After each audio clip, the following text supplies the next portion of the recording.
RFI convida. Elcio Ramalho.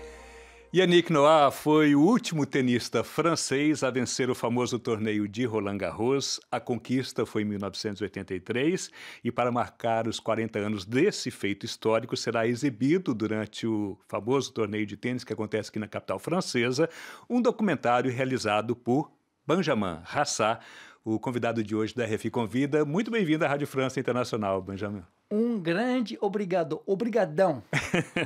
Benjamin, primeiramente eu gostaria de que você comentasse por que você se interessou, então, em registrar, em relembrar essa conquista que está completando 40 anos, aliás, o último francês, né, a vencer Roland Garros.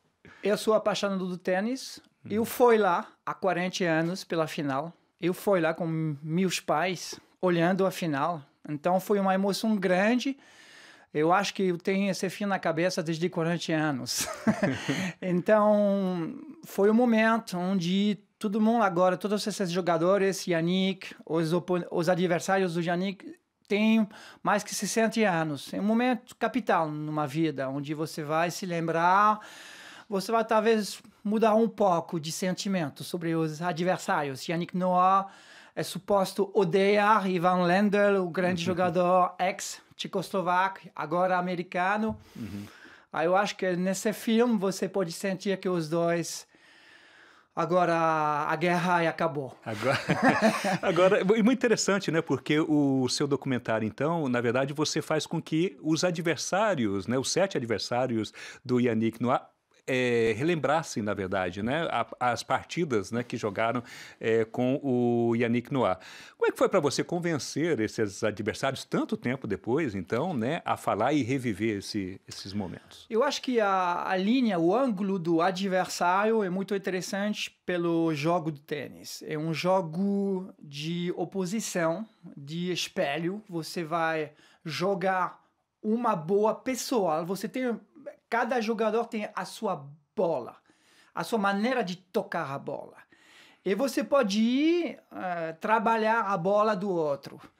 E vamos dizer que durante essa filmagem, a ideia foi de encontrar esses 7 adversários. Foi uma coisa complicada de verificar onde talvez eles estão vivendo nesse momento. Eles são na Alemanha, na Austrália, nos Estados Unidos.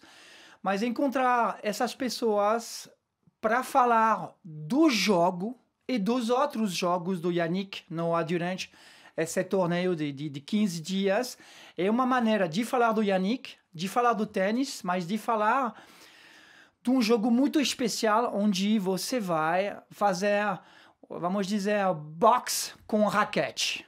Você vai trabalhar o adversário, você vai tentar de ver a fragilidade do adversário.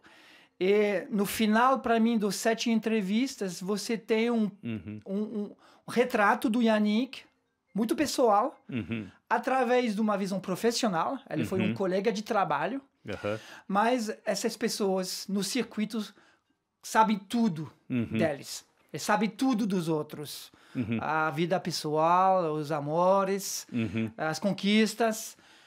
Ele sabe também se você pode ganhar ou não ganhar um Grand Slam. Yannick só ganhou uma vez, mas como ele vai falar no filme, porque Yannick chega no final do filme, isso é diferente. Foi uma França inteira que estava esperando para essa vitória. Era um momento onde a França não ganha nada e o Yannick foi o primeiro. Ele inventou para mim a França que ganha. Depois fez de novo uma outra performance coletiva com a Copa Davis, com a equipe do Copa Davis. E depois o Yannick se torna um tipo de coach, do guru do esporte francês. Ele é para mim, como o Didier Deschamps, o grande vencedor do esporte francês, um tipo do Charles de Gaulle do esporte francês. Agora, dos 7 adversários, você comentou muito do Ivan Lendl, né, com quem ele jogou a semifinal, né, na verdade. As quartas de final, melhor dizendo, né? Foi o mais difícil de convencer a participar desse filme ou não? Porque existia muita rivalidade, né, entre eles. Sim, claro.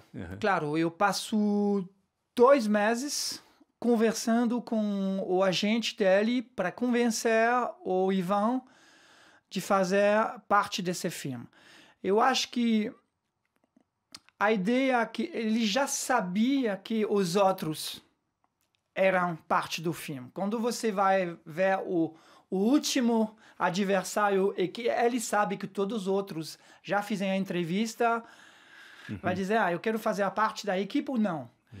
Eu acho que a coisa mais importante para Ivan é que ele tem um imenso respeito para Yannick. Simplesmente os dois estão chegando dois planetas distantes na maneira de viver, na maneira de mesmo viver o tênis. Cada vez que o Yannick vai fazer uma aparição são para organizações humanitárias. Ele é super perto do povo. O Yannick se torna um cantor super perto do povo. O Ivan é completamente isolado com a sua família, vive à parte, não faz parte do circuito. Mesmo chegando para ser o coach do Andy Murray, não vai dizer nada, vai ficar, como nós dizemos em inglês, stone face, sem nenhuma emoção. Ele parece fora do jogo, fora do eixo. Mas eu acho que com o tempo vem um sentimento de muito respeito, porque Yannick deveria perder muitas vezes com o Lee Van Lendl, mas ganhou muitas vezes, por causa do medo do Ivan. Ivan teve medo do Yannick, fisicamente, tenisticamente, e sobretudo em Paris, com os torcedores franceses dizendo Yannick. Isso foi muito importante em 83. Foi uma virada na maneira de torcer pelo tênis. Agora, justamente, né? E o Yannick Noah? Você o entrevistou lá nos Camarões, né? Onde ele vive, né? Como é que foi convencê-lo a reviver esse momento? Ele que, na verdade, se tornou um símbolo, né? Justamente como você comentou, dessa França que ganha, né? Ele, 40 anos depois, né? Qual que é a reação dele em relação a esse feito? Então, claro, Yannick está vivendo 6 meses na França, 6 meses em Yaoundé, no Camarão, no seu próprio village, né? Criado pelos ancestrais. Ele é chefe da etnia Etudi, então é uma responsabilidade. Já para começar, eu considero, agora que eu vivo 5 dias, 5 noites com ele, o Yannick Noah como a pessoa mais interessante da França. Mais interessante não é mais importante, mais interessante. Eu acho que em qualquer momento do dia, Yannick tem uma maneira de viver a sua vida que é interessante. Pode ser com uma coisa bem brasileira de tranquilidade. Cool. É o contrário. Um dia ele pode ser visto como uma pessoa cheia de nervosismo também, é capaz de ser super direito, de dizer a verdade, a sua verdade, dizer coisas que você não quer entender, ou não quer ouvir, e o Yannick é super direito. Então, é uma pessoa que vai te olhar, observando, mudo, e saber tudo sobre você. Ele tem um decodeur, como nós dizemos, um decodeur, não sei como se diz. Decodificador. Decodificador incrível. Depois disso, esse filme é um filme super centrado sobre os sentimentos, sobre o que você acha do seu adversário, como você vai tentar de destruir o seu adversário. Então, quando você mostrar 3 horas, porque são 3 horas, são 3 episódios, 1 hora, você vai mostrar 3 horas para Yannick e você vai dizer, eu quero ir nos Camarões para a cena final. Uma cena onde eu quero que você agradece essas pessoas, esses 7, vamos dizer, monstros. Esses 7 monstros. Que ele chama de amigos, aliás. Exatamente, né? que são amigos, brothers. Porque o Yannick é muito perto da filosofia do Bob Marley, da Jamaica, e isso é muito importante para ele. Na época, ele tem o poignet éponge do wristband. O punho, né? Exatamente, com as cores da Jamaica. Exatamente. O o Yannick, eu mostro o filme para Yannick, esperando que ele vai entrar nessa onda dos 7 outros. E isso acontecer. Mas eu posso revelar que essa cena foi registrada, filmada da madrugada, na noite. Na noite. Com uma ambiência muito especial. Para entrar nessa maneira do Yannick de falar poucas palavras precisas, para dizer obrigado. E eu quero que todo mundo agora vai olhar para o YouTube, então esse filme vai sair no YouTube, na melhor plataforma para mim, porque ele é gratuita. E todo mundo vai poder, então, assistir esse filme. Pode Mas ver. ele vai ser... Esse sábado. A partir desse sábado, Desse então, sábado, quando... para o dia Yannick Noah em Roland Garros, vai ser o dia Yannick Noah. E o filme vai sair no YouTube, 3 episódios, em francês, em inglês, talvez uma versão em português depois.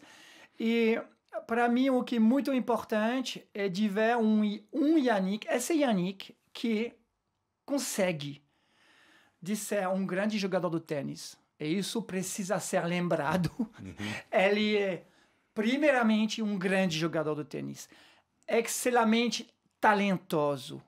Com uma capacidade de jogar um tênis super diferenciado. Na época. Ele é o último jogador ganhando, chegando no net. Fazendo service volley. Ele é o último grande atacante ganhando o Roland Garros. Mas, de outro lado, ele se torna um imenso cantor. Do mesmo nível, da mesma dimensão que o jogador de tênis. Isso é único no mundo. Você não pode achar, mesmo nos Estados Unidos, um outro artista fazendo basquete e se tornando um grande cantor do rap. Isso nunca acontece. Isso mostra a qualidade do Yannick, que é de se fazer uma imersão total. Um trabalho total para se tornar a pessoa que ele pensa que ele pode ser. Ele tem sonhos, ele vai realizar seus sonhos. Eu sempre falo do Yannick como interessante, porque ele tem uma curiosidade da vida, mas uma curiosidade que é super ligada com um trabalho. Curiosidade sem trabalho significa nada. Então, foi 5 dias onde eu vi meu ídolo viver. Eu me apaixono totalmente para a capacidade do Yannick de tocar uma partição diferenciada durante todo o dia. Simpatia, dura, lento, rápido, capacidade total. Ou seja, o resultado é um documentário absolutamente histórico que vai estar, então, disponível para todas as pessoas, né, que sejam fãs do tênis ou não, mas que conheçam, né, mais de perto aí a história fantástica do Yannick Noah e o torneio de Roland Garros. Vamos falar agora, Benjamin, de um outro aspecto do seu trabalho, né? Você tem uma relação muito forte com o Brasil, onde você realizou vários documentários. E tem um projeto chamado Oba, Oba, Oba. Gostaria que você comentasse, então, desse projeto, que é o que você define uma comédia musical, né? Sim, uma comédia musical não é só uma expressão famosa no Brasil, é super famosa nos Estados Unidos, é o país da comédia musical. Na França nós temos poucos comediantes musicais. Isso foi para dizer que esse filme, que foi um filme filmado durante a Copa do Mundo em todas as cidades sedes, para contar uma história do Brasil, ou do como foi organizada a Copa do Mundo no Brasil, através das músicas do Jorge Ben. Então, são, para mim, uma centena de artistas, entre 20 e 50 anos, para mim, a nova cena brasileira, os filhos do Chico, os filhos do Caetano, pode ser Moisés Marques, que você pode ver atualmente, pode ser Gregório de Vivier, pode ser João Cavalcante, são todas essas pessoas hoje que têm um sucesso no Brasil.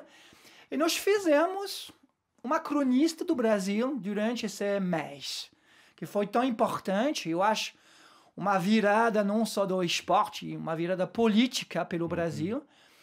E nós tentamos de fazer uma fotografia, um documento com duas pessoas muito especiais, que tem uma ligação muito especial com o Brasil. O primeiro é nosso pai da conexão entre o Brasil e a França, é o Pierre Barroux. O Pierre Barroux, grande cantor, grande letrista, amigo do Vinícius, amigo do Baden-Powell, que já fez em 69 um grande filme que se chama Saravá. Saravá é um filme muito importante, mais famoso talvez no Brasil que na França, mas foi feito por um francês. Outro rapaz, vamos dizer, é o Vincent Moon. O Vincent Moon é um imenso diretor, filmando a música desde 20 anos, que passou os 5 últimos anos para filmar a música sincrética brasileira. No Brasil inteiro, todas as músicas de cerimônia. Então, os três, nós fizemos esse filme, que são 11 episódios de 52 minutos, para contar, desde o momento onde o Sepp Blatter dá a organização pelo Brasil, dizendo: eu vou dar a responsabilidade, né? Não só o direito, mas a responsabilidade. Não só o direito, mas a responsabilidade de organizar a Copa do Mundo, até a tragédia final, que vai usar da defeita do Brasil através da música do Jorge, Chove Chuva, porque esse dia tem muitas chuvas no Rio, em BH, e para mim é minha mensagem de amor para um Brasil que era oba, oba, oba, mas que talvez não é mais oba, oba, oba. E isso para mim é muito interessante. Vamos ver o que vai acontecer. Nós somos agora 9 anos depois, vai ser o aniversário dos 10 anos, e eu vou passar esse filme de novo, próximo ano, no Brasil, em São Paulo e em Rio, para mostrar o filme integral. 10 horas. Num dia só. Num dia só. Então, isso é a ideia. Oba, oba, oba, do outro lado, pode ser visto no obaobaoba.com. Você entra no seu e-mail e você vai receber a senha oba, oba, oba. E eu recomendo, que realmente é um trabalho muito interessante de ver. Benjamin Rassat, documentarista francês, muito obrigado pela entrevista à Rádio França Internacional. É o meu prazer.